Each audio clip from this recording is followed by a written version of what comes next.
Hello, everyone. I'm Dijon, And I'm Aiara. and welcome to the Mustardcast, the podcast about the art of storytelling and how it's used across different mediums. Make sure that you like, comment, and subscribe if you want to see our channel grow, and to click notification bell so that you're notified when we post. So, like I said, even though I think last episode I didn't mention it, I said we were going to talk about, Palestine beginning every podcast. I think we tend to mention it at some point every podcast anyway, but I want to make sure we Hmm. stick to talking about it up top. And what I want to talk about up top this time is how Israel bombed Palestine during the Super Bowl.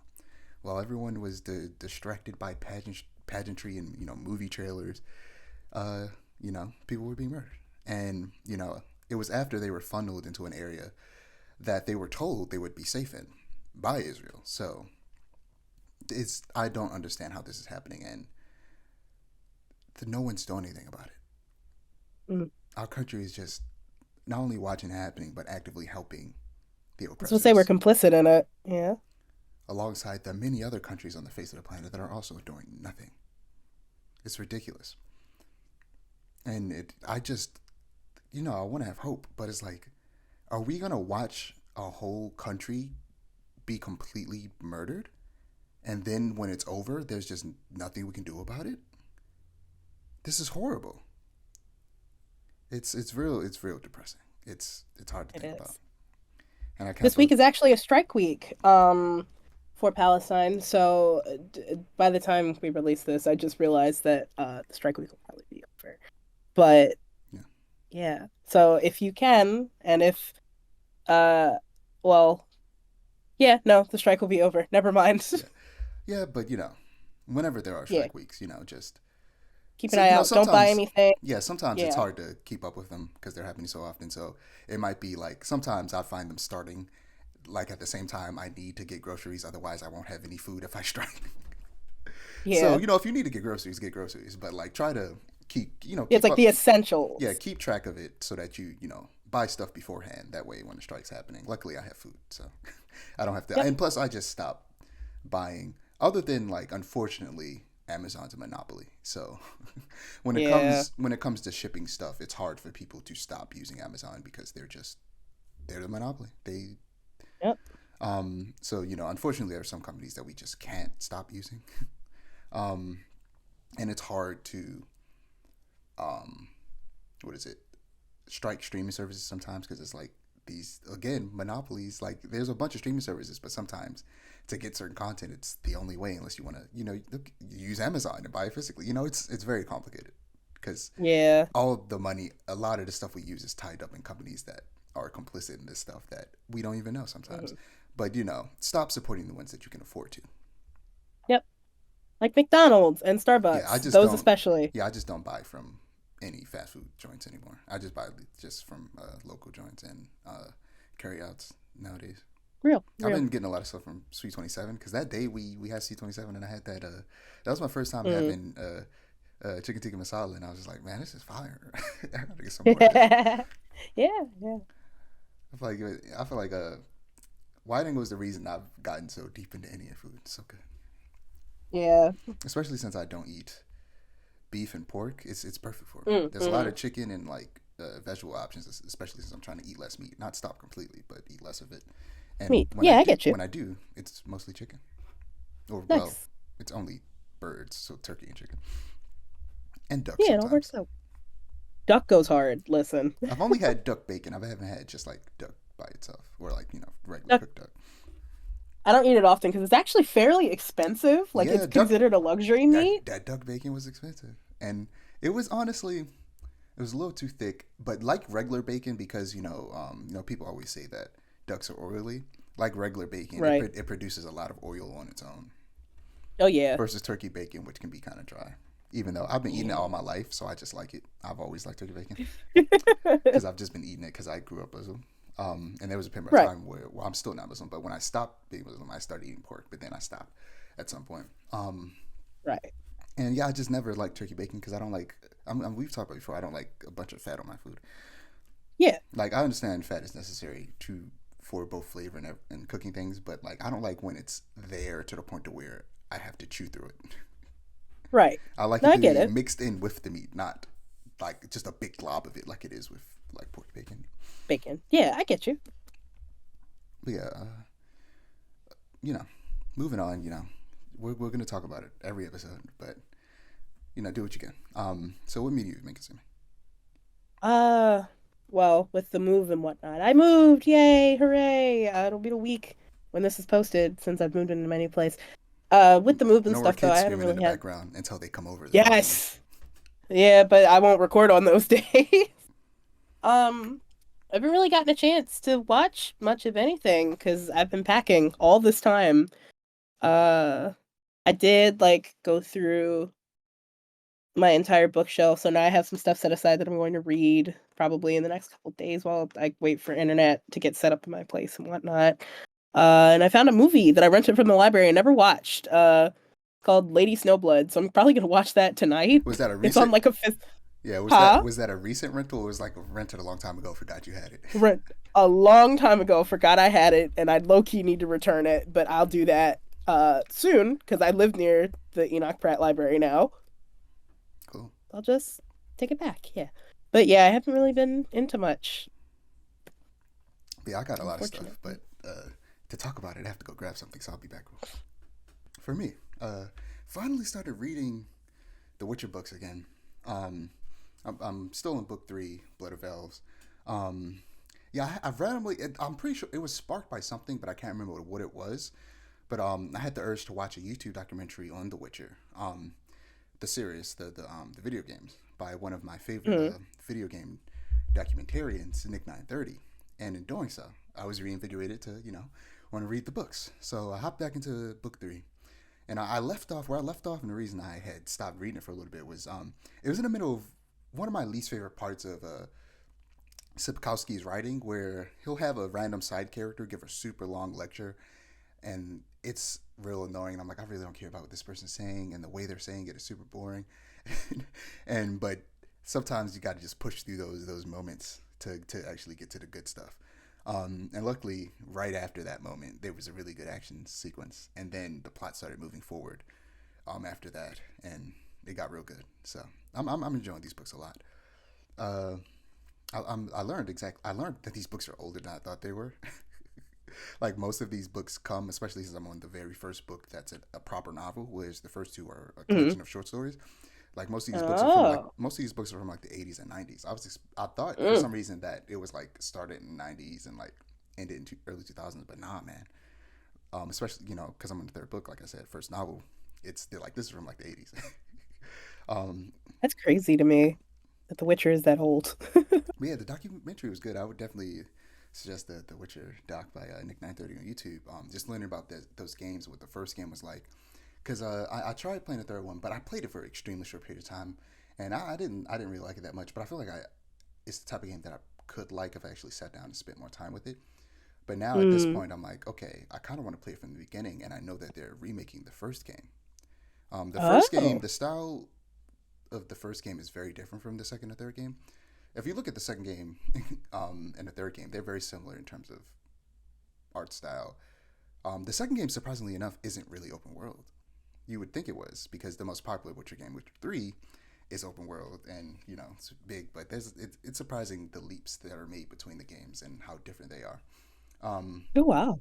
and yeah, they're remaking the first one. Um, but I also looked it up to see, okay, when is that happening?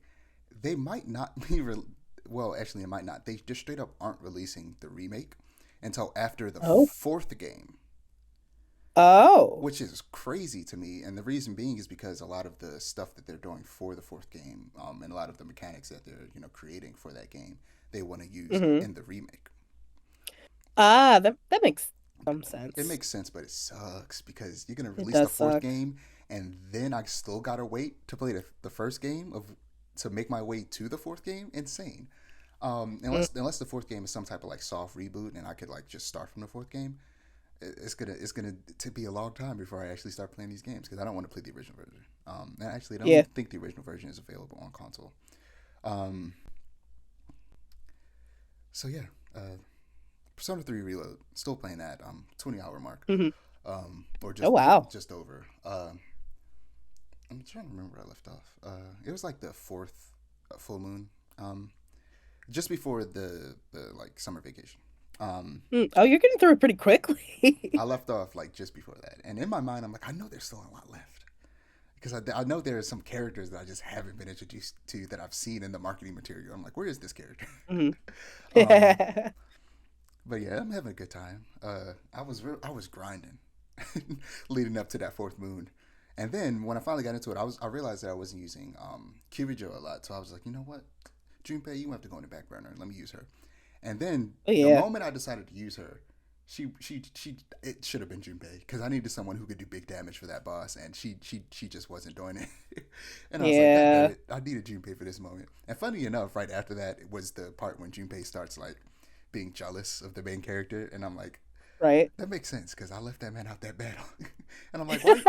And I'm like, you don't need to be jealous, dude, because I needed you and I didn't have you. You're important. You do a lot of damage. um, but yeah, what else we got?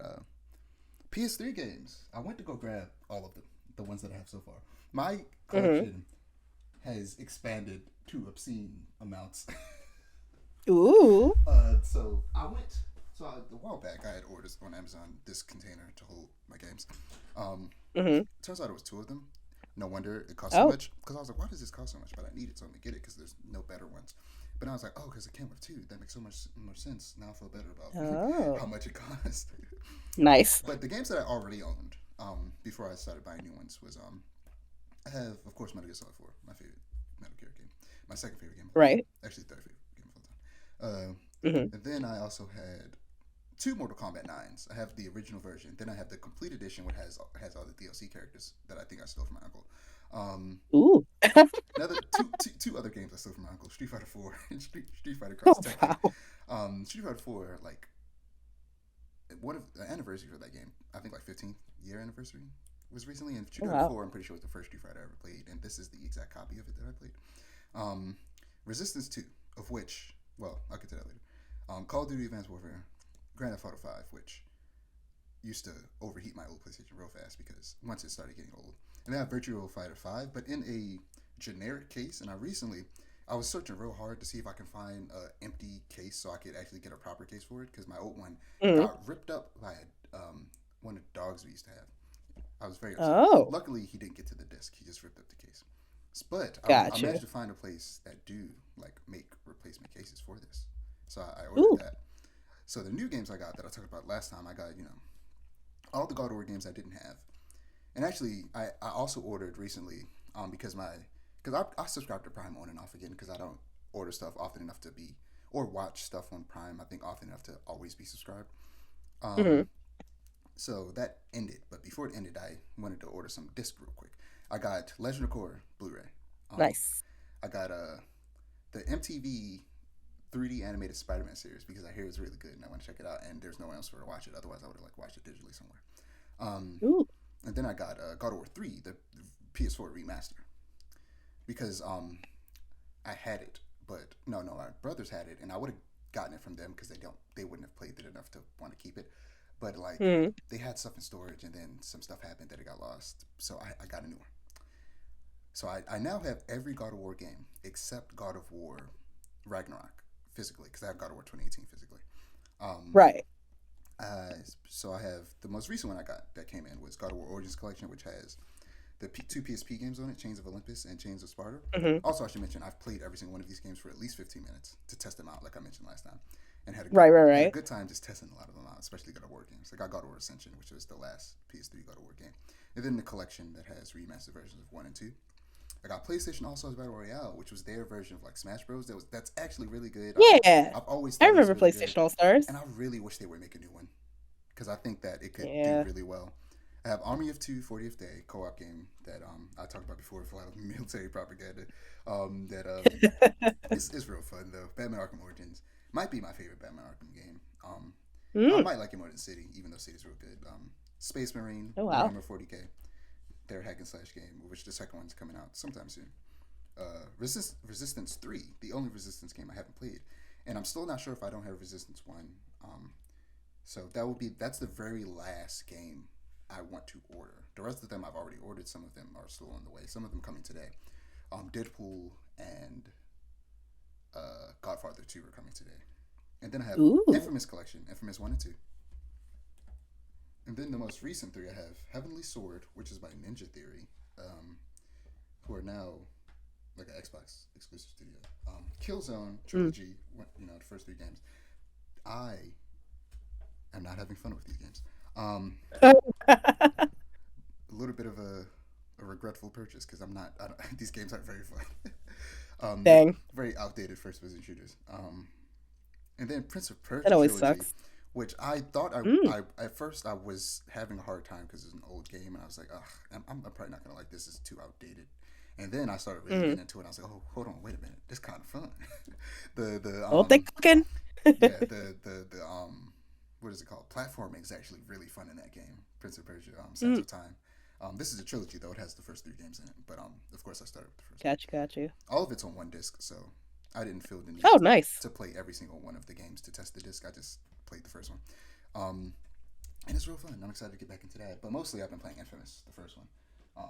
And I'm probably finish that up before I start on any other ones and really dig deep.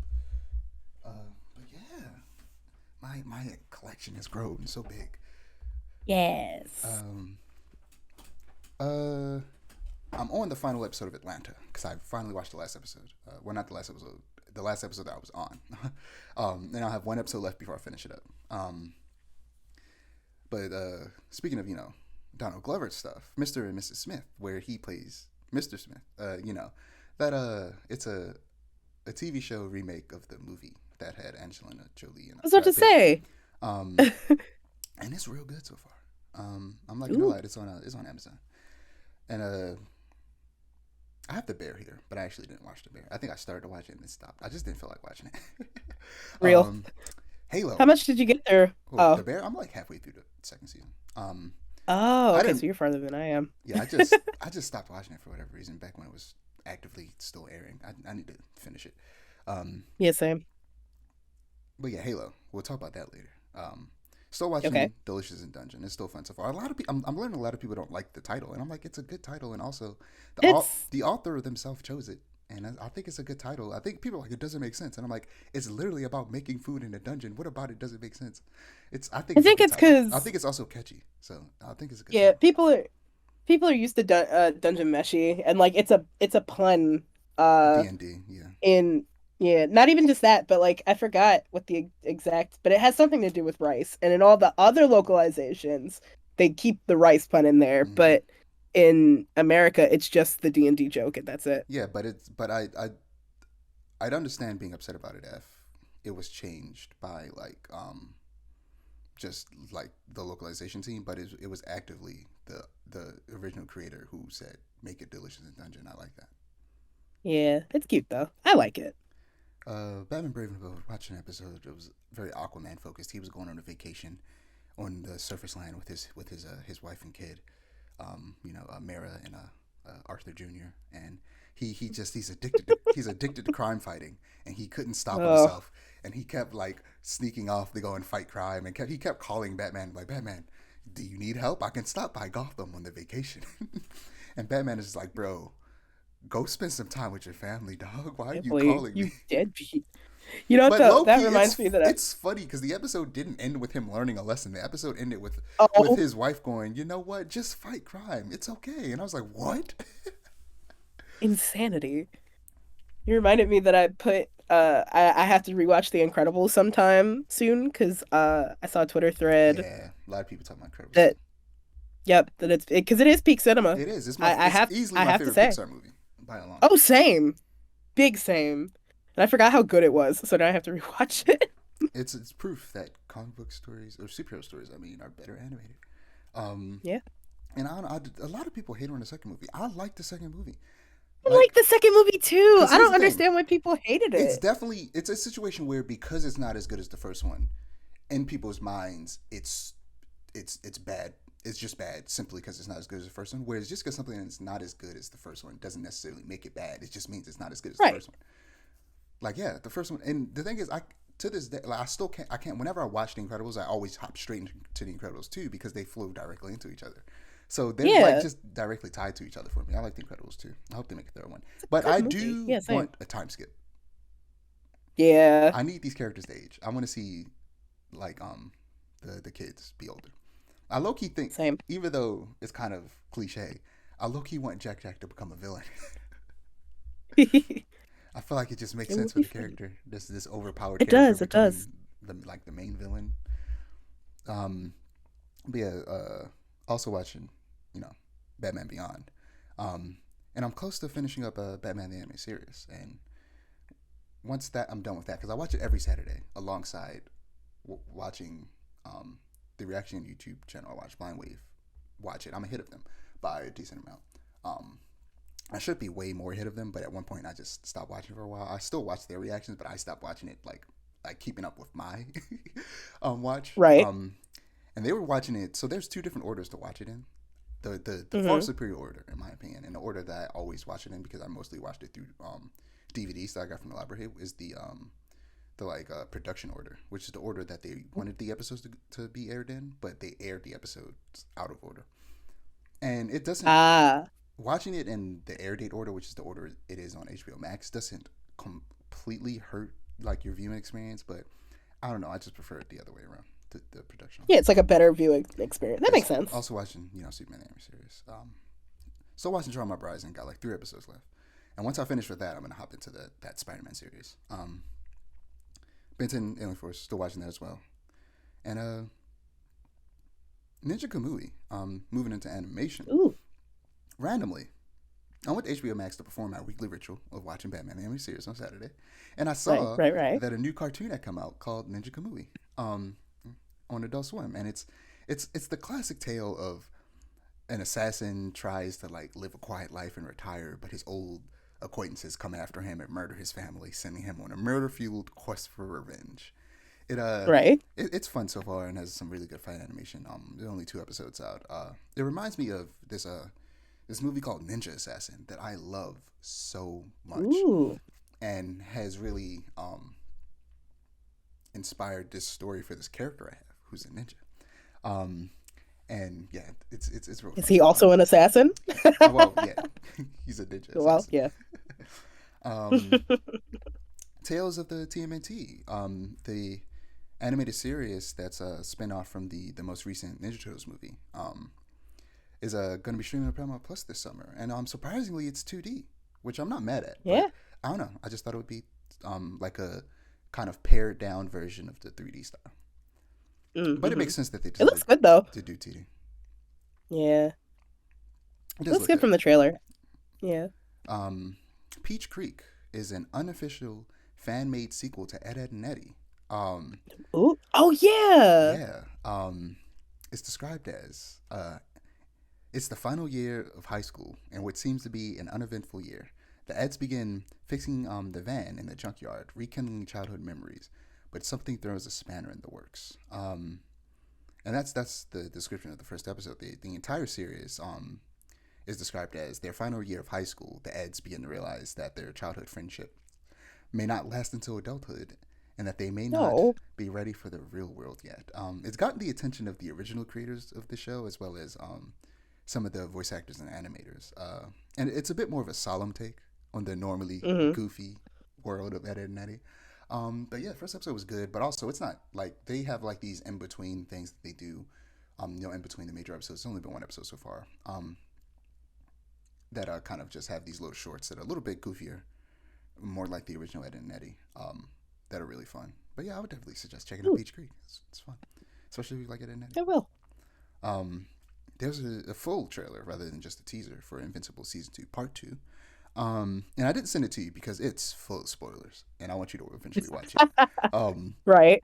But yeah, it was a real good trailer, and I'm hyped for these last, I think, 4 episodes, coming March 14th. And like watching the Day trailer, after my birthday. Yeah. OMG. I'm like mapping out like, okay, when is this gonna happen, or are they gonna get to this thing? Because I'm just looking at it, analyzing it, going based on what I've read, like, where are they gonna go with this? Like, what Right. moments from the comic are they adapting, or what are they gonna change? But we also got actually no, I'm gonna say this for last. Kaiju number 8. Okay. According to the Haven't official heard that name in a really long time. Yeah, according to the official X business account, X is where the world watches in real time.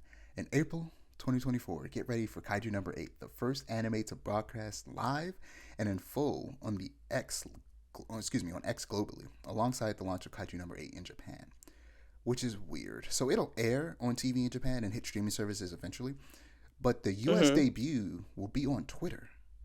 That is That's strange. I'm Um, sure that's gonna go really, really well and perfectly and not have any hiccups at all. so Smiley face.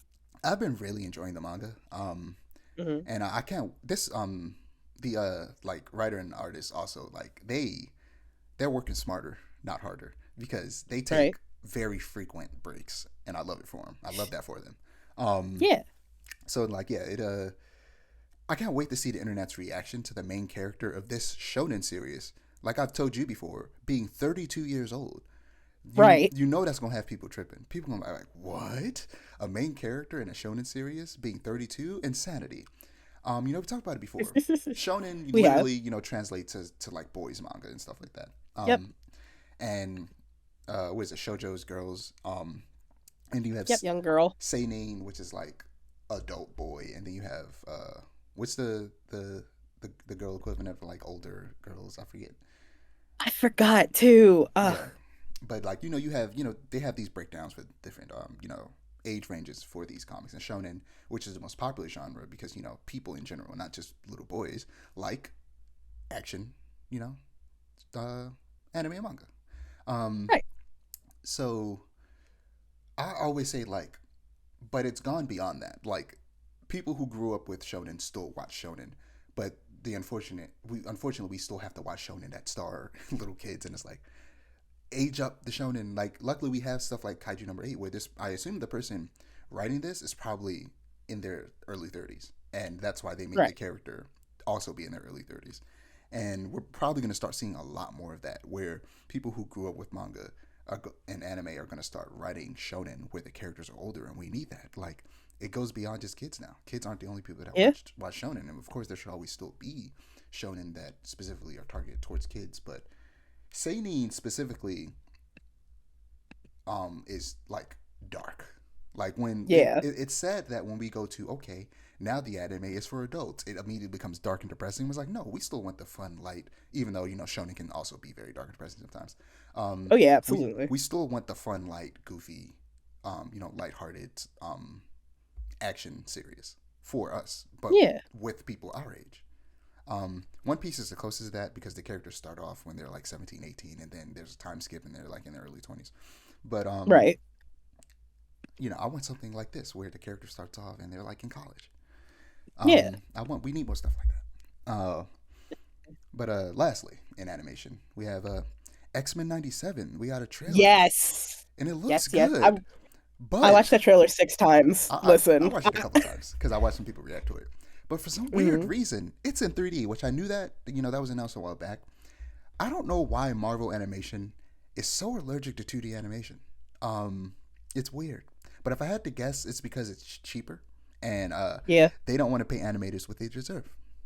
With that said, Yeah. it still looks good, the animation. Man. But I'll always fight for more animated comic adaptations because it's where these characters thrive, bruh. Right. And this this led to me watching the first episode of the OG series last night. Yes. It was a bit of a tough watch. It's why it took me so long to watch it. Oh no. I've said it before, Absolutely. but it just doesn't hold up as well to its contemporaries like Batman the Animated Series, which debuted just a year before. Um, both the animation and image quality looks so old, but whereas BTAS still looks great even by modern standards. But I recently learned that a lot of that was due to some quality control issues, including attempts to cut cost and requests to change the tone of the series to be Yep. more child friendly and integrate toys like a lot of cartoons were back in the 90s and early Yeah. 2000s and 70s and 80s or 80s. Which part of that I can only assume also means stop teaching our kids about bigotry and how bad it is Yep. and just sell them Yep. toys. Yep. But I'll continue to try and give the original show a shot to see if I can see if the storylines can engage me and keep me Mm. attentive, and then I can catch up and watch 97. Yeah. But I won't force So myself to keep watching it if I don't like it. yeah, if you don't like it, as now to me, the original X-Men cartoon is peak cinema. I don't care that the image quality and the animation quality It's and all that crazy to is me that bad. they haven't like remastered it. Yeah, If it's that's sad, even possible for honestly. them to do, because I'm like, B-TAS has been remastered, S-TAS has Yeah, been remastered, they Batman can Beyond definitely has been remastered. Like, come on.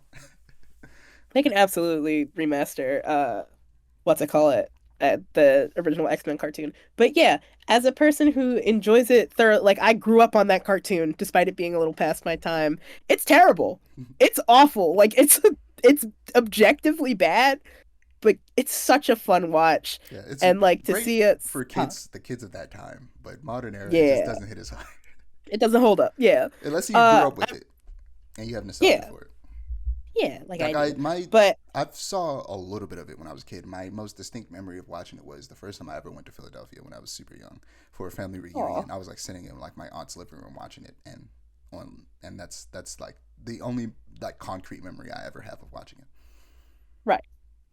My I have a lot of core memories with it because I would go over to my grandparents' house and we would rent movies from the Red Box, and what I would rent specifically was the Super Mario Bros. Super Show and the old X-Men cartoon and just watch them over and over and over again. So it's like it's got a really special place in my heart. So X-Men 97 is like really special to me because it's like, it's coming back. The only thing I'm concerned about, besides it being 3D, is the opening, because that's the best part for me.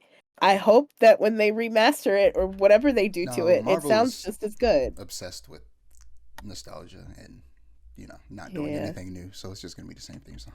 I was going to say, listen, I would even be okay with them just playing it straight the way it is It will again, most like likely over. be the exact same thing, but with slightly different animation. And you know what? I'm okay with that. I'm okay with that. Also, it's not stars, but stars in air quotes. My favorite X-Man, Jubilee. I know she's like terrible in the lore, whatever, whatever. She's No, cool. Her people like power's Jubilee. cool. Yeah. My mom is not a fan. At one point in the comics, she becomes a vampire, and she's a vampire for a while. Really She also has a kid. Um, interesting. Jubilee goes through a lot in comics. Yeah, I need to read the Like she's comics. a I'm like more. she becomes a vampire and she stays a vampire for like a minute, and that's just like a That's part of her story for a little while. And at some point, she has a kid. I think it might be like it might have been like a teen pregnancy thing too, and that was a storyline they had with her. And I think she still has the kid. The kid's still alive. It's comic books. right. Kid could have died, but they didn't, or maybe they didn't came back alive. Yeah, I don't know. I truly don't know. But she has a kid. it's insane to me. But yeah, I need to read the comments, the comics rather, because they're good. And X Men is the one Marvel property I care about. Hey, Like, you know, we'll get more into that later and how they're finally bringing yeah, that stuff in. But moving on to yes. comics, action comics. Nora Stone's true form has been revealed, and her gateway between worlds is opened, and the invasion of Earth has begun. So, the Super Twins have become a huge focus at the end of this arc. It made me want to go back and read. I think it was the arc before this. It might have been 2 arcs ago. Where they were introduced to learn a lot more about them. What I do know about them is that they were descendants of a group of Kryptonians that left the planet Ooh. long before it was destroyed. But their homeworld was attacked by Mongol and Warworld, and they were captured and enslaved. Superman, of course, came and saved them, and then they were adopted by him and Lois. They're brother and sister, Hmm. also Ra and Otho Ra, respectively, and they also go by Red Sun and Starchild, based on an old Kryptonian legend. And Starchild is just such a dope name for a superhero. It is. It the, is. the sister goes by Starchild, and the brother goes by Red Sun. Right. Got you. Which Red Sun is a little too Russian for my taste. Well, like Russia continues to just there's never you can never be upset at a movie for making Russia the villain because they are real life villains. Like Yeah. they continue to be horrible. It's crazy how Yeah. much Russia are real life villains. Amazon attack. As Mary Marvel and the Splinter group of Amazons search to find asylum, they discover that Eris, the goddess of discord, may not be the one responsible for the chaos happening around them. Fire and Ice. I read a lot of comics. So this is gonna take a while. I've just been reading so many comics lately. A magical mask has been stolen and possessed one of Fire and Ice's friends, who is now wreaking havoc on Smallville. Oh no. The Flash. As the Flash continues to explore the gallery, he meets a living entity called the Resident that he feels drawn to. Meanwhile, Wally's daughter, Aiara, aka Thunderheart, is working alongside Liberty Bell to uncover a mystery and stop a newly upgraded Mirror Master. Birds of Prey. As the Birds of Prey and the Amazons double their efforts in fighting Megara, Dinah and Sin take the battle inside, quite literally, to prevent her from taking over Sin's body. Sin being Black Canary's little sister. Got you. And Megara is trying to, like, possess her. For what reason? They haven't really explained yet. I mean, the reason why she wants to do it has been explained, but the reason why she chose Sin specifically has been explained.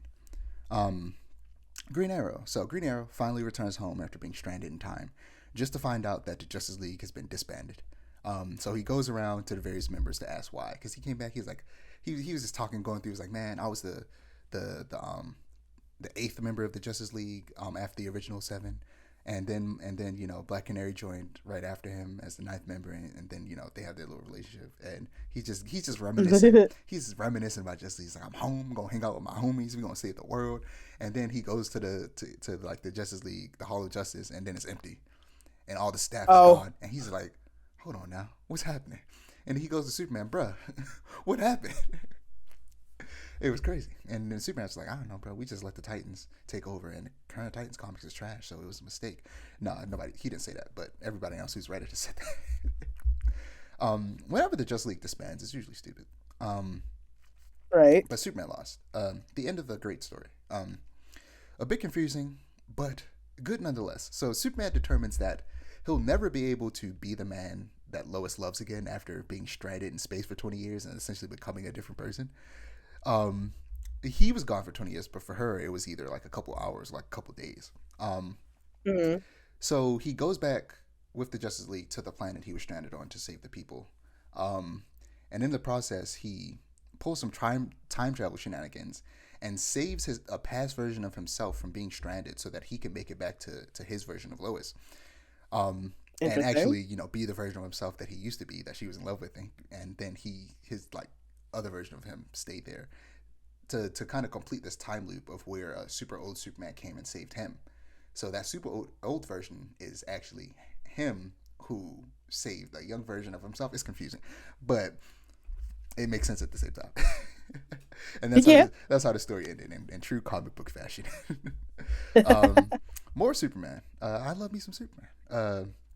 Superman and Marilyn Moonlight are stranded in Smallville's past during the Wild West and try to find a way home. You know, Cowboy Superman is just fun. Of course, he doesn't use guns because he's Superman. And he was his powers were drained a little bit, so he was just, you know, tanking bullets as Superman does. Wonder Woman. The Wonder Girls come to help Wonder Woman find out why an Amazon murdered 19 people and to prevent a war between Themyscira and the world. But she refuses their help and challenges them all to individual contests to determine whether or not they will be able to help. The newest Wonder Girl, Yara Flor, does like an archery challenge, and they all lose. The second one, for some reason, who's also the second Wonder Girl, decided to just, I'm gonna arm wrestle. I'm like, why? You're gonna lose. And then the last one, the first Wonder Girl, Donna Troy, she's like, well, we just gonna play video games because you old. And then she proceeded to lose anyway. They were actually playing Injustice, which is hilarious. That's funny. And yeah, she lost. Dang. But they didn't care. They're gonna help her anyway. They did not respect her wishes. They were like, no, we're still gonna help you. We're not gonna let you do this by yourself. Meanwhile, in the background, the U.S. government is putting together a team of Wonder Woman's villains to help take her down. The question. Oh boy. So I started reading The Question, written by Dennis O'Neil and drawn by co-founder of Milestone Media, the home of Static, Dennis Cohen. He's the artist on it. A while ago, I started reading it a while ago, but I stopped after the first issue. But I finally got back into it. If I saw somebody that I follow on Twitter started reading it, and I started over from the beginning because it had been a while, and it's real good, man. You know, Vic Sage, aka The Question, is a news reporter by day and a faceless vigilante by night in Hub City. He was the inspiration for the character Rorschach. Though Rorschach is obviously a much worse character, not much worse character in the sense that he's a bad character. Like, he's a bad person. The character Rorschach himself is a bad person, where The Question isn't. But yeah, question is cool. There's a character, I don't want to necessarily spoil it. Who eventually takes up the mantle after him, and is part Ooh. of the reason why I wanted to go back and read these older comics. With the question is, he's also you've seen Justice League Unlimited. He's a very prominent character in that show, Yeah. and Yeah. Yeah. he's Yeah. real good in that show. And that's another Yeah. reason I wanted to go back and read some of his old comics. And this comic has been really good so far. Um, Batman, Superman World's Finest. After convincing the Kingdom Come Earth's Batman and Superman that Gog is using them to commit suicide via Darkseid, the main universe Batman and Superman work alongside them to stop Gog and convince David, aka Superman's former sidekick, Kid Thunder, but newly transformed into Magog. Confusing stuff if you don't know what I'm talking about. I to I'm help, vaguely familiar, so I think I'm following pretty well. But but yeah, they're going to convince him to help convince the other heroes to help them stop right, Gog from bringing Darkseid to Earth and destroying everything. got you. So, Okay. Jay Garrick, the Flash. This issue retcons his origin a little bit. Oh. For both Jay Garrick as the Flash and Star Labs, citing both of them to why'd I write it like that? Basically, they're saying that this mad scientist was responsible for creating both the Flash and Star Labs, and it's very interesting. It's really good. I'm enjoying Jay Garrick the Flash a lot so far. I love the Flash. Nice. Yeah, Jay Garrick is I think he's the only member of the Flash family who he's a metahuman, so he doesn't get his powers. The Speed Force enhances his powers, but he doesn't get his powers from the Speed Force. So if the Speed Force suddenly Oh. disappeared, he would still have super speed. He just wouldn't be as fast anymore. Hmm. So DC Power, I read the first story in it. It is an anthology story that they release every year during Black History Month, which is focuses on black characters written by black writers, and I think they're all drawn by black people. I'm not so sure about that part, but I think so. I think it's just all black creators on it. The first story is an epilogue to another story that I have in the back burner called Green Lantern Far Sector, where the newest Green Lantern, Jo Mulligan, who's a black woman who's modeled after dang, why am I forgetting her name? I'm gonna look her up real quick. She was in the most recent Knives Out movie. Hmm. She also features on We Are Young by Fun. What is her name? Janelle Janelle Monáe. Monáe. Yes. The character Yes, is modeled after Janelle Monáe. Looks very much like Janelle Monáe. Also, shout out Janelle Monáe. I follow her Instagram. Her music videos are wild. they are. But yeah, it was good so far. Essentially, she sent in Far Sector. She sent on her first assignment to a distant world where emotions are essentially drugged to the race of aliens there because they are emotionless. It's very interesting. Hmm. I'll read it eventually. Speed Force. I learned a lot about Avery Ho, the Flash of China, in this issue, as she works alongside Roundhouse to stop a mind-controlled Mr. Terrific. Meanwhile, Kid Flash goes to get a haircut and decompresses alongside Blue Beetle. I finally got back into reading Vixen: Return of the Lion, which is Ooh. her only solo series. I should have finished it months ago because it's only 5 issues, but I don't know, for some reason I've been slow to read this one. But I'm gonna finish it. I'm gonna finish it this week. Probably talk about it, the rest of it next episode. Nice. But Vixen went back to her home village of Zambezi, or is it in Zambezi? I think Zambezi might be like the country or something. To seek revenge against the man that killed her mother.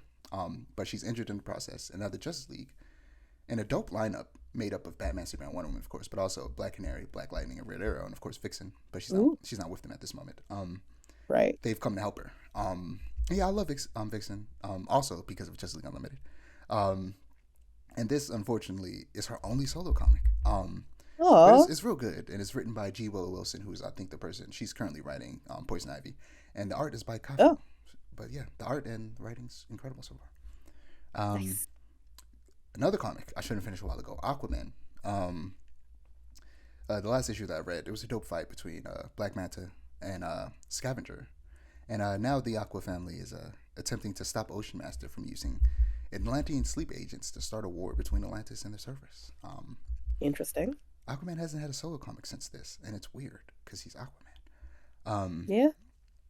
But yeah, moving on to TV and film. Coyote versus Acme is being deleted. So Coyote versus Acme, which is a Looney Tunes movie that mixes live action and cartoons.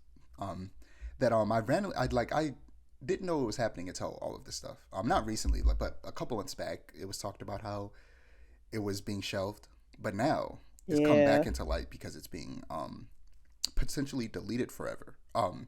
Warner Yep. Bros. Wanted 75 million to 80 million for the film and rejected offers from Netflix, Amazon, and Paramount, and refused to let them counteroffer. And at Noah Pasternak on Twitter says it better than I ever could. Just needlessly cruel to let an entire cast and crew complete a whole film, turn down several offers to distribute it, then outright delete the thing for a tax write-off. David Zaslav is an eternal jackass. Yes, Yeah. absolutely.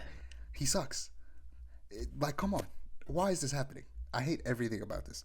I just want to watch Infinity Train and rewatch the second and third seasons of Close Enough because I didn't really get a chance to properly watch them because I had to watch them at work at the same time before they got deleted. Right. And I don't think they're anywhere physically, and that sucks. Otherwise, I would just buy it physically and watch it. I'm gonna double check actually, because I want to rewatch that second and third season. But yeah, that sucks. Moving on. Hideo Sucks so Kojima, bad. Connecting Worlds. There's a Disney Plus doc about the creation of Death Stranding, coming out on February 23rd, a couple of days from now. I couldn't be more excited to see a Disney doc about Hideo Kojima. I love Metal Gear. I love Kojima. Yeah. I hope his next two games are good. Godzilla X Kong: The New Empire had a new trailer. Trailer 2 dives a little deeper into what the story will be about and shows some exciting action. And, like I said before, Godzilla fans are living a good life. You got Yeah. Shin Godzilla a few years ago. You had -1 last year. And you got Godzilla X Kong coming out soon. Yep.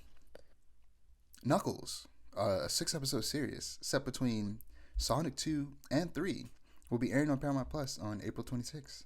This, TMNT, and Halo are making a Paramount Plus subscription worth it for me this year, honestly. But it looks good. It looks fun.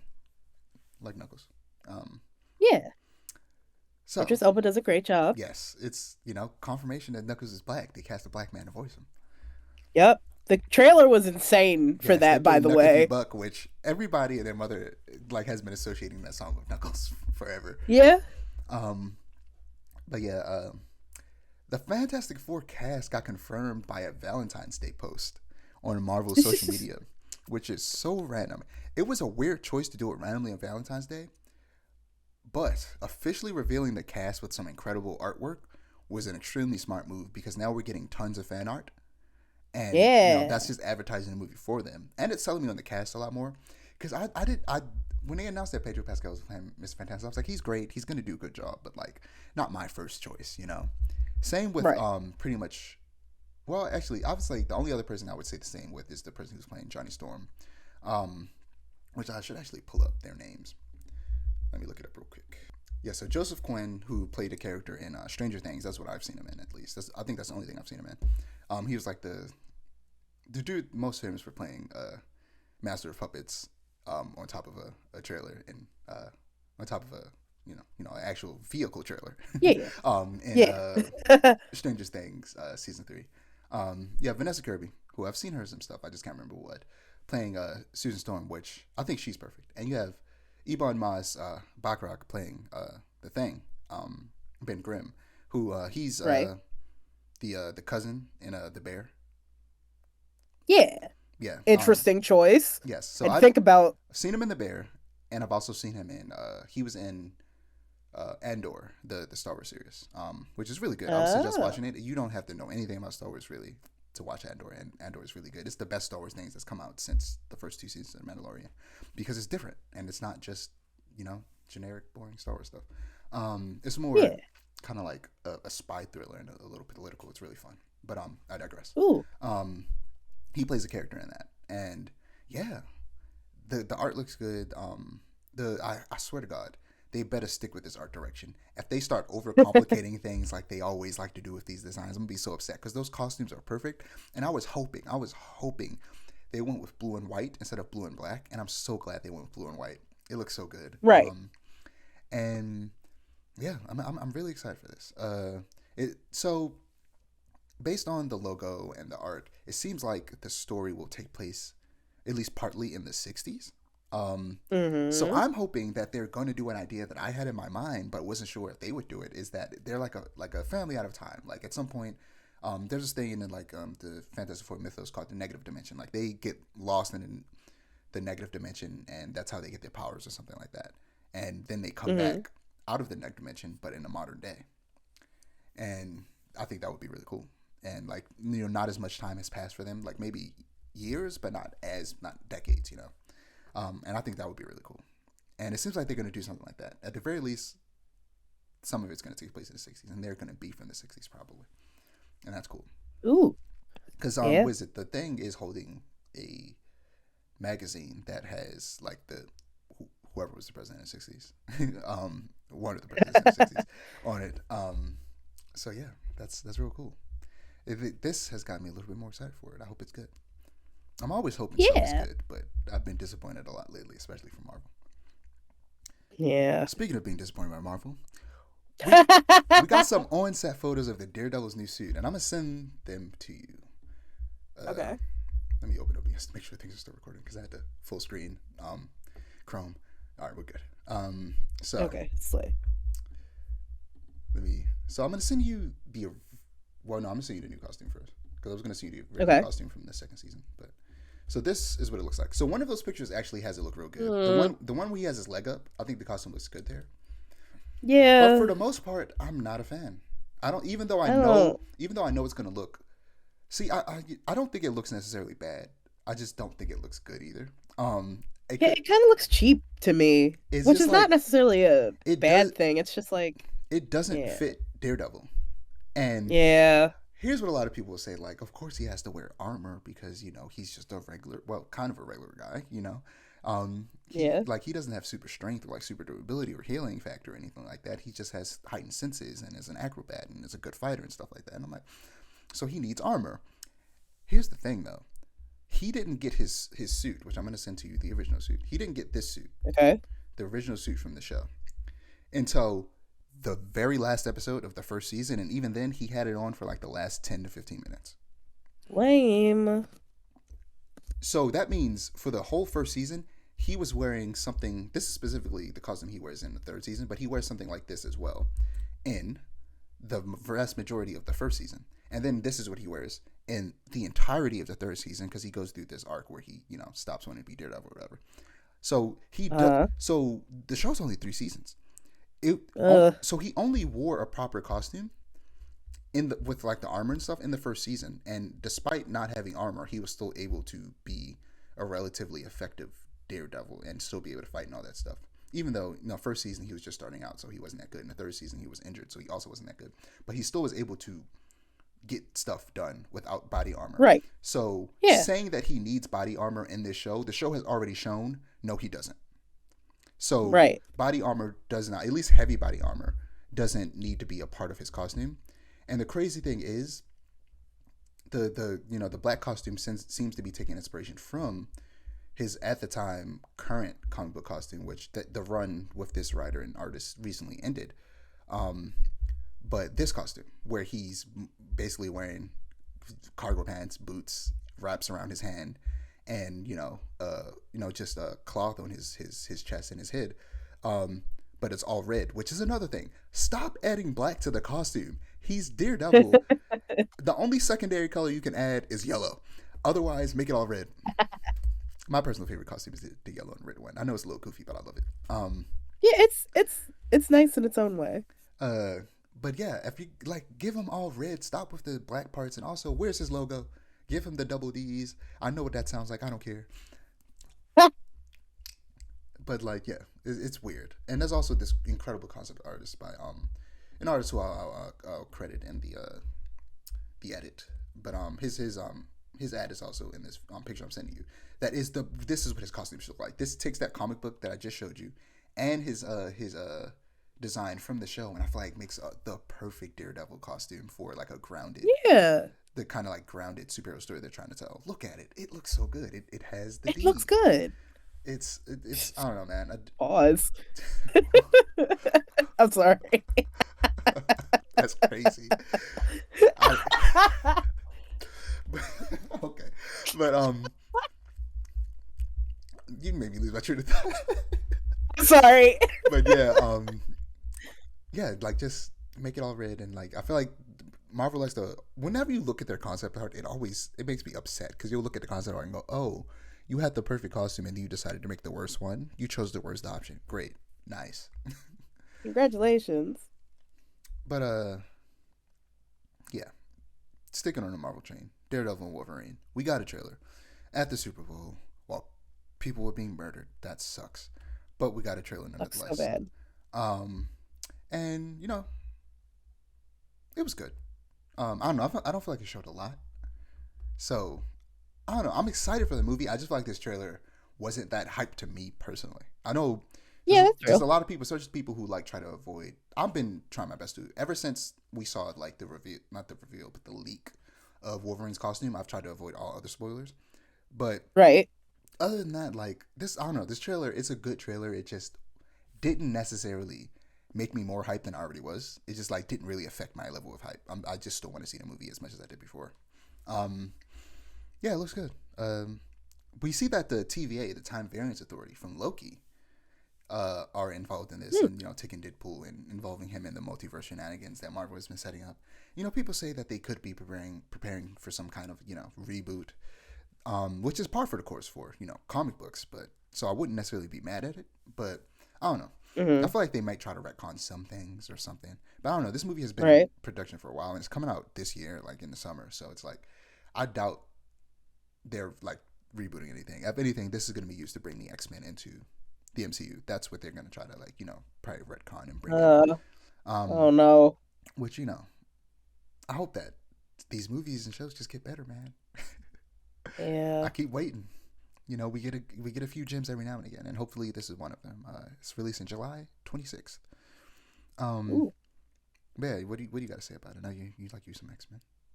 I do like me some X-Men. I'm excited. I don't really have much that wasn't already said, to be honest. Just excited. I hope that if this is a thing of like bringing the X-Men to the MCU, it's not like terrible. Because I like that the X-Men exist in their own separate bubble for most of the time. And I've seen what the MCU can do to people, so that scares me a little bit. But if that is what this is, I hope they do it well. Yeah, but like And most of the yeah. they couldn't do worse than what Fox did. Like Fox Okay, made some true. real bad movies. I feel like as like I don't like the MCU because the movies have been mediocre, not necessarily bad.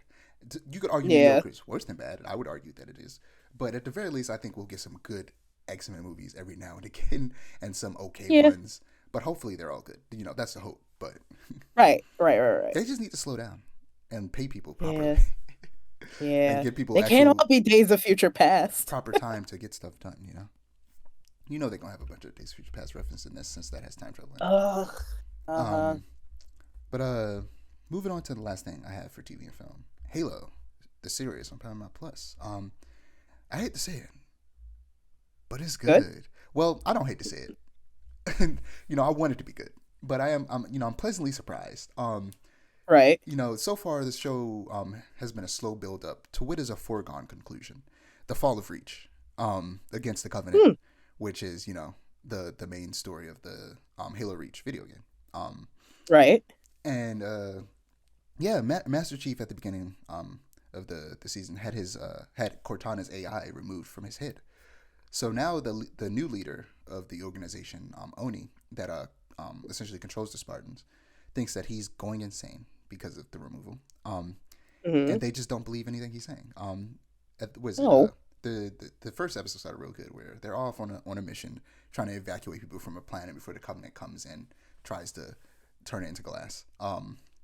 And Which is really has always been really cool to me, by the way. glassing planets. Yeah, like that's one hell of a way to take it over. You know what Yeah. I'm saying? But what he finds out is that the Covenant were already on the planet and Oh. that they were sabotaging the like communication stuff. So back on Reach, like the home front for the UNSC, he discovers that they are there doing the exact same thing they were doing on that other planet, but nobody believes him.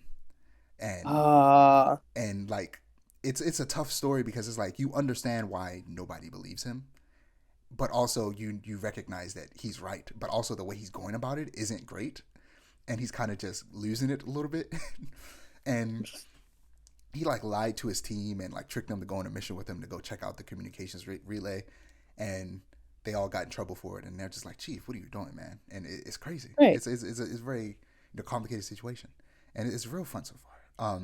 The showrunners changed between seasons, and that change is very apparent. Ah, Because the quality of writing for the show has just increased drastically compared to last season. You honestly could straight up start watching the show from the second season. You do not need to watch the first season. I feel like that is on purpose. really? I really do think they did that on purpose because it feels like they set it up in a way that was like you don't really need the context of the first season to understand what's happening.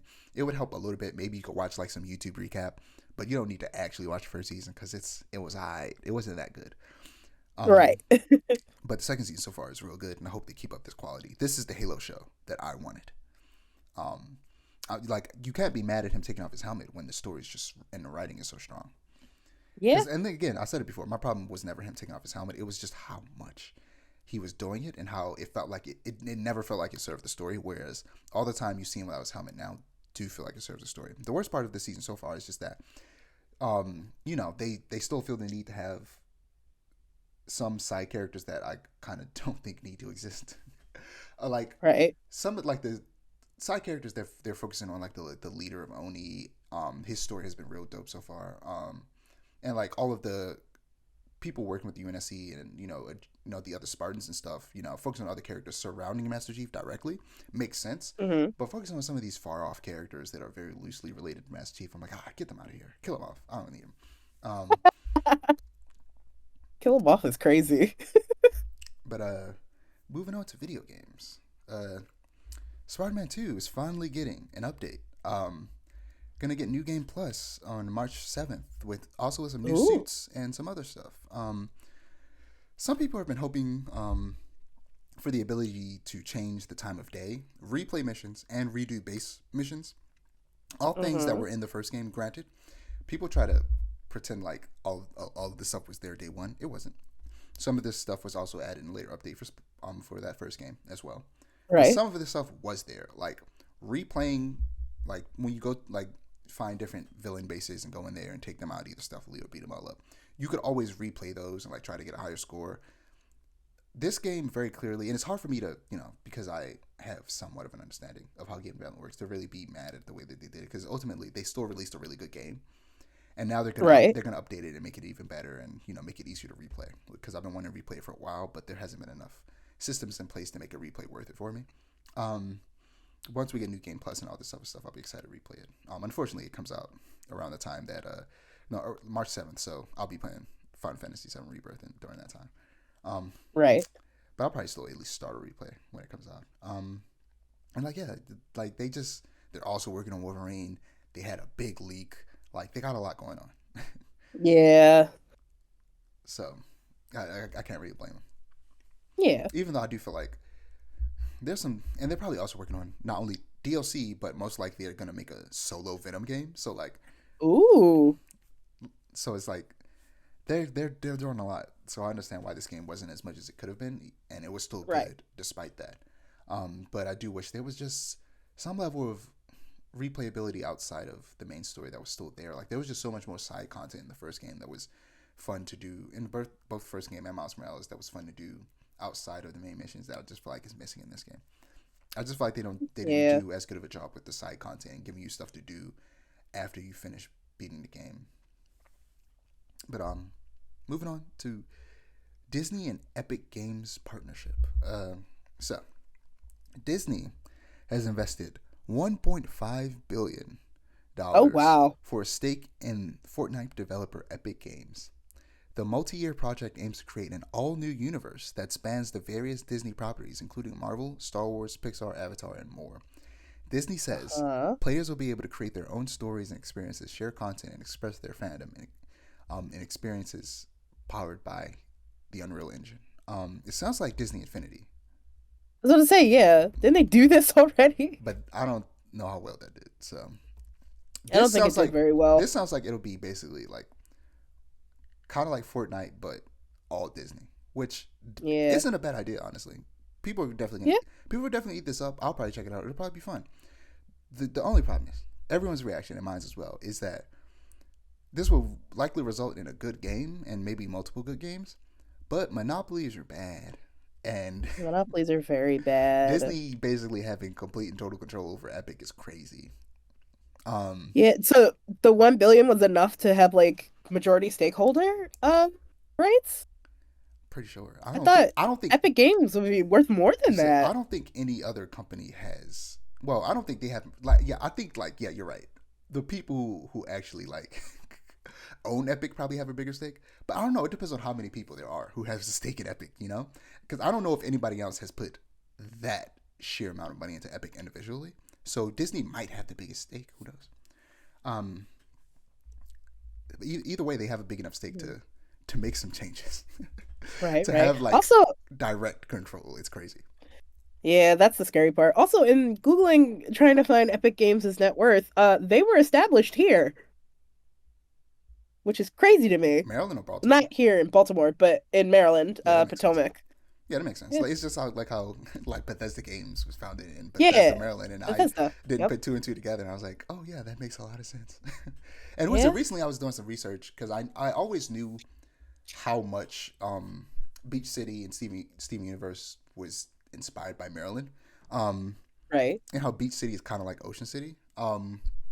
Hmm. And I discovered, of course, that Rebecca Sugar is from Silver Springs, Maryland, but also that I never noticed that their state that like Beach City is in is called Delmarva, which is like a combination of Delaware, Maryland, and Virginia. You Uh, know, the DMV. that's And then that's cute. the reason I really started noticing it is because at some point they literally are going like an adventure like across the country and or the East Coast, and they go to a Hmm. place called Charm City, which is for Mm. people who don't know the nickname for Baltimore. And most Hmm. fictional like things when they have Baltimore, they'll call it Charm City Yep. to get around stuff. But yeah, yeah, me and you talked about how E- Epic adds stuff to Fortnite all the time that feels like they could make their own individually great games. These mechanics Oh that they yeah. add, and it's like if they do something like that for Disney and like make like some Star Wars and Marvel stuff, that could be real fun. Or better yet, if they could do some Kingdom Hearts stuff with Epic, that would be real fun as well. That would But be really cool. they would have to get Square Enix on board for that. Yeah. And Square is notoriously like stingy with their Yeah, properties, but at which least is they're making was it Kingdom Hearts 4. So yeah. Because I which was going may to say that's why have some Star Wars mhm. stuff in it because Ooh. we haven't seen anything from about that game in a while. But that first trailer had that one shot that shows what very clearly looks like. It's hard for it to be anything else. I'm gonna honestly be upset if it's anything else. It just looks like the foot of an ATST. It I know does? you saw where people were going crazy going. I saw it. I did. I was like, I recognize that foot. I'm a nerd. That's an ATST foot. We're gonna get Star Wars in Kingdom Hearts, and I'm probably finally gonna play it if that happens. And if we get Marvel too, I'm gonna be all over that game. I think we have a Kingdom Hearts with at least some Marvel in it already, but I might be wrong. It's been a long time since I've even thought about Kingdom Hearts. But yeah, at the very least, Star Wars. Give me a Star Wars keyblade. I mean, a lightsaber keyblade. Which would be so neat. But yeah, you were gonna say something. I'm sorry, could you? Oh yeah, no, you're all good. You're all good. I was gonna say, which is why the Super Mario RPG remake took so long to come out because, well, not to come out, but like I guess to be a thing because like Square owned the rights to Right. Super Mario RPG completely. Like not even just their part, like they owned all of the rights. So Nintendo couldn't do anything with Super Mario RPG period. No Geno in anything. Nothing from that game could be included in any other Mario game until now because they were so stingy with the rights. It was Yeah, insane. it's crazy how these companies just hate to share. But sticking on Epic Games and Fortnite, they recently added the Ninja Turtles as well as Shredder and Splinter and April O'Neil. I'm mad I saw. that they didn't add my man's Casey Jones. Um, but yeah, you can wear their skins, you can use their weapons, and you can basically it becomes a Ninja Turtles game at that point. And I'm like, Epic, make a Ninja Turtles game. Right. I want a AAA 4-player co-op, maybe open world. Open world might be pushing it. I'm not gonna lie, but if we could get an open world 4-player co-op Ninja Turtles game, that would be incredible. But that might be It would pushing it. be That might be pushing it. But a at little the very bit, a little least, bit. I want a 4-player co-op AAA. Hell, double A. It don't got to necessarily be AAA. It just got to be good. Ninja Double Turtles A game. is crazy. I need that in my life. Like we got the recent Shredder's Revenge, but I need something. I need something modern. Right. And it makes was sense. my idea is always that I have an idea of like how traversal will work with Ninja Turtles in open world game, where you of course have the little like van that they have, and of course they all skate, but I wouldn't have them all skate. I would have them all have their own vehicles, kind of. Methods of Yeah, yeah. methods of traversal. That's a good way to put it. Mikey would be the skater guy. He would have a skateboard, and each one of them can upgrade their weapons. Like eventually, he can add like rockets to it, and they use it kind of like Jet Set Radio. They grind all over the place, Ooh. but similar to the spiritual successor, was it Bomber Cyberpunk? How they have multiple different vehicles. They have a bike, they have a scooter, they have rollerblades, they have skateboard. I would have them use that. I would have Mikey have the skateboard, and like I said, they can be upgraded. I would have Donnie have a scooter. Ooh. And he grinds around and rides on that. And I have Leo have rollerblades, and then I would have Raph have a BMX bike. And then as he upgrades it, it basically becomes a dirt bike because Right. he rides motorcycles. And I think that would be really cool way for them Yeah. to traverse the world. Just grinding around on their vehicles. I don't know what to call them. Like, can you call a skateboard a vehicle? I don't know. You can. It's a method of traversal.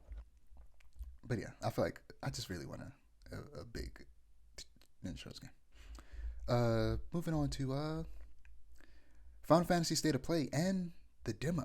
So, the State of Play showed a lot of what this game has to offer, and I'm so excited. Did you manage to check out the trailer? I did. Did you It check looks out? really. Did you manage to check out? I know it was longer, but the gameplay stuff. I didn't. That Yeah, was too long for it's me to watch, it's but it did. understandable. I did watch the trailer, and it's Yes, very it exciting. looks so good. It looks. It so does. good. It does. So in the gameplay stuff, they showed a full map, which everybody was trying to like piece together parts of the map that they've showed throughout trailers before, and like gameplay stuff that they had for like content creators and stuff and like Right. journalists. But now they just straight up showed the full map in this trailer. Some people would argue that this State of Play might have showed too much. Not for me, because I don't know everything. I've had things of the original game spoiled for me that I wish I didn't get spoiled for me. But Right. there's things that I'm still ready to be surprised by, and also just this game is telling the story differently. It's not just a one-to-one remake. It's like retelling the story in a lot of different ways. So Right. unless there are some leaks, I'm not going to be really spoiled by watching these trailers. Right. And yeah, they showed the whole map. The map is huge. I talked to you about this in person, but some people have a hard time accepting when things are open world, because open world has kind of become like taboo to call something open world. It kind of almost feels like an insult, because open world Yeah. games have become so stale and kind of boring lately, and sometimes they tend to just be big and open but empty and boring. So sometimes calling something open world can feel like an insult. So people like to use terms like wide linear, which is a thing. Right. Kind of coined by, I think, Uncharted 4, where I don't think it was coined by Uncharted 4, but Uncharted 4 I feel like does the wide linear thing, where Uncharted 4 is a Uncharted series in general, super linear, but Yeah. there's a segment in that game, and it might be a couple segments, where there's a open-ish area you can explore a little bit of, and they Wow. also have that in their, what was it, the spin-off, Lost Legacy, Uncharted hmm Lost Legacy, and they also had something like that in The Last of Us Part 2. Ah. That's wide linear, where it's not open world at all. It's just this open area where you can go around, explore a little bit, and then move back on to the linear story. Whereas something like Star Wars Jedi Survivor, which people would also call wide linear, low key is just straight open world, if I'm being honest, because there's so much to explore, and like outside of the main missions, you can just explore a lot. So it's open world. It's just that it's not completely open. There are like not small, yeah, kind of small, but obviously like medium size open areas for you to explore. And then you go through a corridor, and then you go to another big area. It's really cool. And they're doing the same thing with Final Fantasy VII Rebirth, where Mm. they're doing the thing that open world should do. Instead of going bigger, go smaller, but all the time and effort and resources you would have went into making it bigger, put that into making Mhm. adding more depth, more stuff to do, Right. more stuff to interact with, more side quests, more people, more buildings you can enter. That's what I think games need to do. Like this Ninja game I was talking about, I want Ninja Turtle game to be not the entirety of Manhattan. I want it to be a small section of Manhattan, but for you to be able to, for there to be a lot of verticality. I like verticality in games. That's why I like Dishonored so Yeah. much. Yeah. I like verticality and depth in terms of open world environments. But yeah, the map just looks good. It's gonna be open world. It's gonna be real fun. There's just gonna be a lot of stuff to do. This is gonna take over my life when it comes out next week. Uh, I wish it came out Friday, but it comes out on Thursday, so I'm gonna uh, have to work in between. I'm like, why would you do this to me? I'm gonna have to play it like at midnight for a couple hours, of which is gonna suck right. because low key, I know for a fact. I said I wasn't, but I'm gonna replay the parts that I already played. In the demo, which I'm about to talk about actually. Um, the demo, you play a flashback that happens at the very beginning of the game. We play as Cloud and Sephiroth as they go to Nibelheim to like Right. um do something with the reactor there, and it essentially is a flashback showing how Sephiroth became evil. And the first thing you do in this is play as Sephiroth, and it's so cool.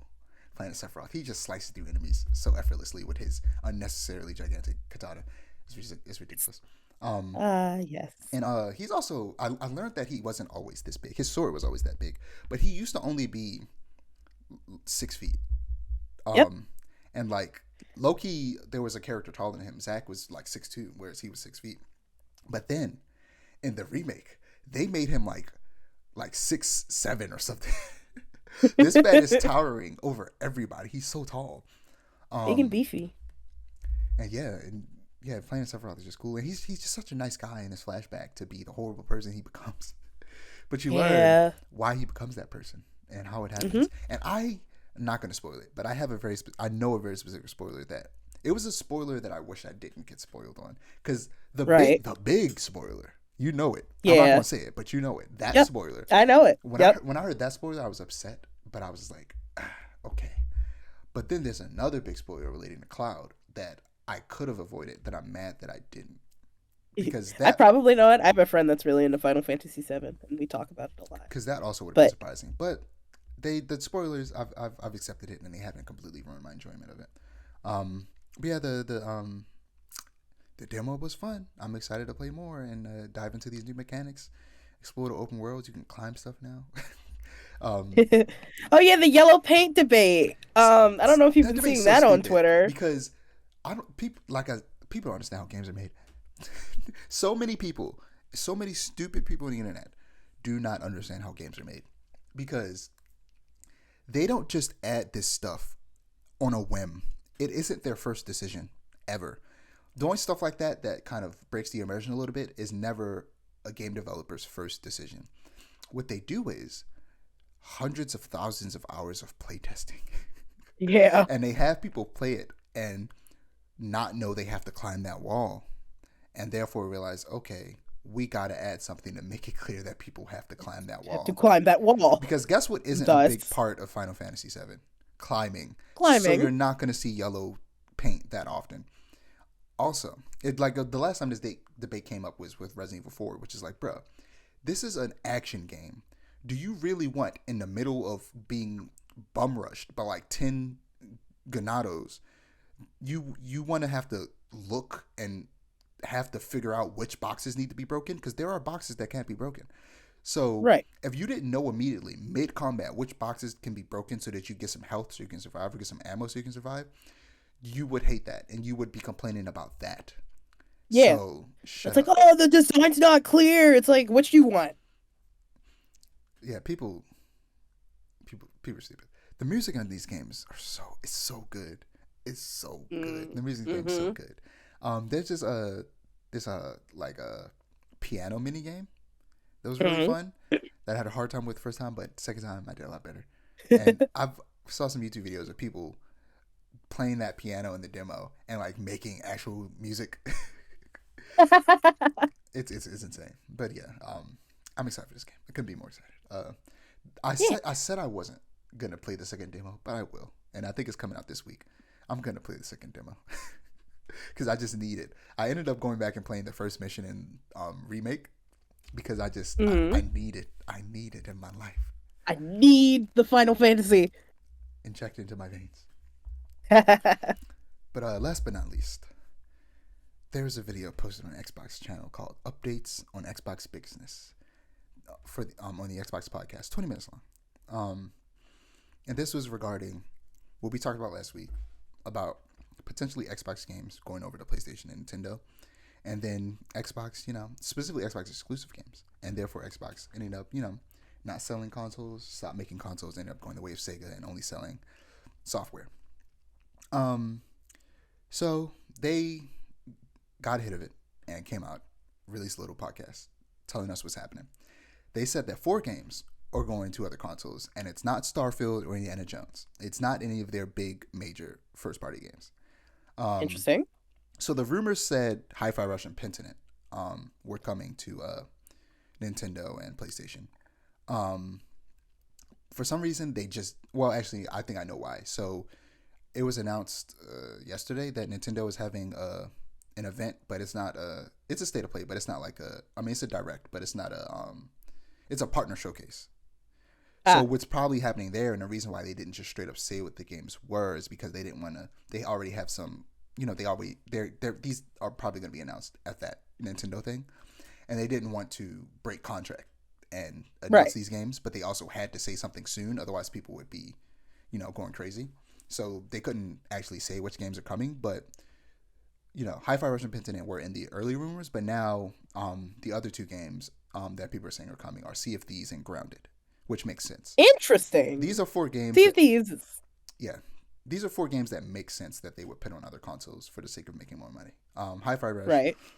was a game made by the studio that it's made by Tango Gameworks, was a studio that made was it Ghostwire Tokyo and The Evil Within 1 and 2, which I need to play the second one. The first Oh. one was really good. They made Hi-Fi Rush, very different game from any other game that they ever made. Personally, it Hmm. wasn't for me, but it'd probably be a game that you enjoy because I know you like rhythm games. You Yeah, like I've you been like meaning rhythm to. games and you like hack and slash, and this is a hack I and do. slash I rhythm game. do. It's also really Yeah, I've short. heard a. Oh, go ahead. No, I'm just saying it's also really short. Got you. Yeah, I've heard a lot about Hi-Fi Rush. I just haven't had a chance to check it Yeah, out it yet. I've won been the wanting to. Game Award for Best Audio Design, I think. It So, did. It even though I did. think Dead Space should have won, but I get it. Um, and Pentiment, I had to look up what that was. I don't.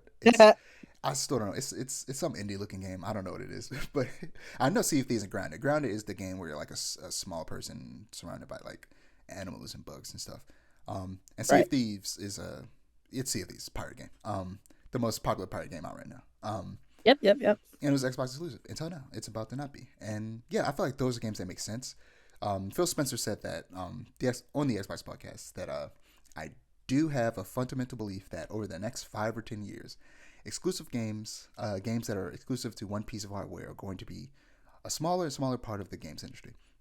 And I can see that happening. Honestly, the idea of games being made for PC exclusively doesn't sound like the worst thing in the world, because in that situation, if both PlayStation and Xbox stop making consoles and not just one of them, there would be no monopolies because PCs are built using parts made by multiple different companies, and Right. as a result of gamers needing to rely on PCs, cheaper alternatives for like pre-built PCs would start cropping up, like that are more Yeah. closer to the price of consoles, around like $500 or less, and Hmm.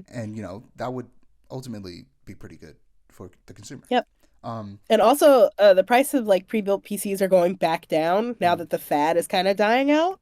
So it's yeah, but there's it's there's hope. that's probably we're probably a decade or 2 out from that happening, if it ever happens. Which honestly, I'm leaning towards the side I of it think it's never. happening now. I mean, I the price mean, of PC parts no, anyway. not that. I'm talking about like Oh, consoles going away. oh, Like yeah, yeah, I'm yeah, yeah, leaning definitely. towards the idea of that it'll never happen. Um, I hope Xbox never goes out of business. If Xbox goes out of business, then maybe PlayStation will Right. start going. You know what? Maybe we should just go to PC and stop wasting our money and making consoles.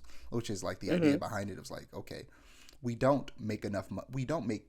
Essentially, they're always consoles are always sold at a loss, meaning that it costs more to make them and sell them than they get from people buying them, and they recoup that money by selling software, by selling games that are exclusive to the Right. console, or people just buying games for that console. Xbox doesn't tend to make that money back like PlayStation and Nintendo do. Right. And that's why people were concerned that they might stop making consoles, which it doesn't seem like that's going to happen anytime soon. At least in the next 10 years, they won't be. There'll probably be, if it ever happens, there will probably be at least one more Xbox console before they decide that, which is good.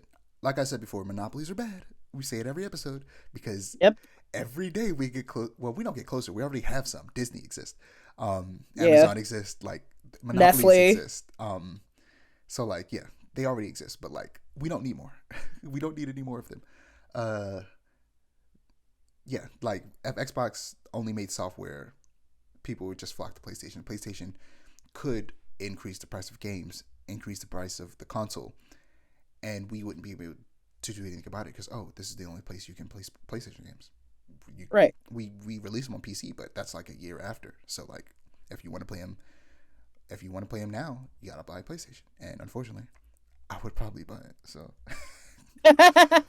like, I'm glad that Xbox is still going to be out there making games because it's like also, I said it last time that this was probably a situation where it was like people are throwing in other games to just get attention to their articles and kind of just blowing it out of proportion. I said that last week or 2 weeks ago, right? And that's exactly what happened. Because why would they do this? Because they just bought Activision. Why would they then decide, you know what? Let's just stop making let's just stop making games for this console when we just bought all these studios to make exclusive games for this console. That would be ridiculous. Right. So yeah, this makes sense. I'm not surprised. This is exactly what I expected. But yeah, I do think there's a chance. Well, actually, I think that the fact that Indiana Jones will still be exclusives mean that the next Doom game will likely be exclusive to Xbox. Oh, absolutely. But another Bethesda game that might not be, that I think is still up in the air, is Blade, because Marvel and Disney is involved. So they might force them to put it on other consoles. If they do. Whereas Doom, which is also made by a studio that's under Bethesda, like Blade is with Arcane. I think Doom, because, they don't have any other companies tied up in that. It's just id Software and Bethesda and Xbox.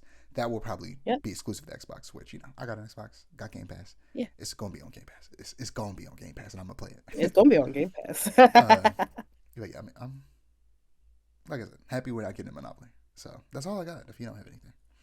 Nope, that's all I got. All right. So, don't forget to like, comment. Well, I'm skipping steps. I was about to say, hold on. You can find my ads below me. Aiara's ad below them. The Muscat's ad below that. Don't forget to like, comment, and subscribe to our channel if you want to see more storytelling content, and to click the notification bell so that you're notified when we post. Peace. See ya.